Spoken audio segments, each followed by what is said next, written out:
लक्ष्मीपूजन करून दुसऱ्या दिवशी सकाळी आम्ही निघालो गावी जाण्यासाठी. सकाळी लवकर सगळी कामं आवरून घेतली आणि सकाळचे 9:30 वाजलेले, पण भरपूर असं कडक ऊन पडलेलं होतं आणि दिवे घाटातून येता जाता पांडुरंगाचं दर्शन हे होतंच आम्हाला. मग आम्ही पोहोचलो मायराच्या आत्तूच्या सोसायटीमध्ये. तर त्यांना आधीच सांगून ठेवलं होतं की आवरून ठेवा, त्यामुळे त्यांनीही आवरून ठेवलं होतं आणि मग आम्ही खालीच थांबलो आणि ते सगळे खाली आले. उशीर होऊ नये म्हणून आम्ही अशा प्रकारे जाण्याची तयारी केली. आणि ते कारमध्ये बसल्यानंतर आता चिंटूलाही त्याच्या मम्मीच्याच मांडीवरती बसायचं असतं आणि मायरालाही आतूच्याच मांडीवरती बसायचं असतं. आता मायरा इथे एकदम सायलेंट झाली, कारण की दादा तिला उठू नये म्हणून. त्यानंतर मध्ये आम्ही हॉल्ट घेतला आणि ब्रेकफास्ट केला.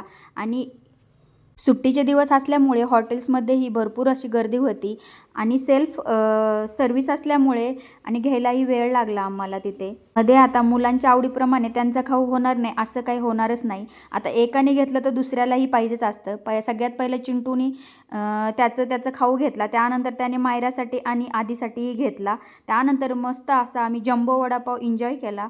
आणि वडापाव झाल्याच्या नंतर चहा होणार नाही असं काही होणार नाही आहे. त्यानंतर आम्ही दोघींनी मस्त असा चहाही एन्जॉय केला आणि त्यानंतर निघलो पुढच्या प्रवासासाठी. आणि इथे चिंटूची आणि मायराची मस्ती बघा.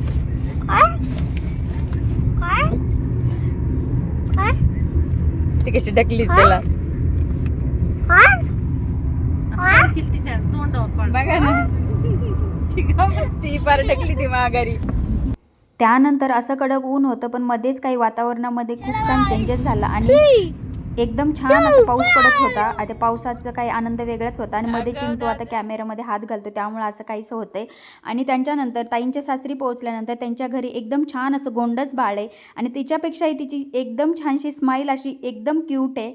आणि ती झोपलेली होती, तर हे सगळे गेल्याच्या नंतर तिला झोपेतून उठवलं. तर त्यानंतर तिची स्माईल अशी काहीशी होती, तर ती काही रडली नाही. आम्हाला बघून फार आनंद झाला होता तिला.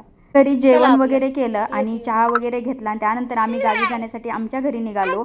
तर मायराचं इथे काहीसा आत्तूच पाहिजे होती तिला. यातून बोलून घे रे.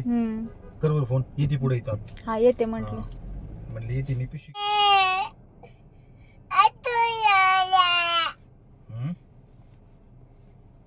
येणार यातो थांब.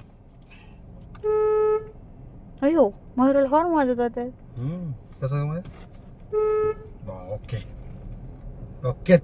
आम्ही आमच्या घरी जाण्यासाठी निघालो, पण मायराला काही आत्तूला सोडून जायचं नव्हतं, नाहीतर आत्तूला घेऊन सोबत चला. भेटूया आपण नेक्स्ट व्हिडिओमध्ये. तोपर्यंत बाय.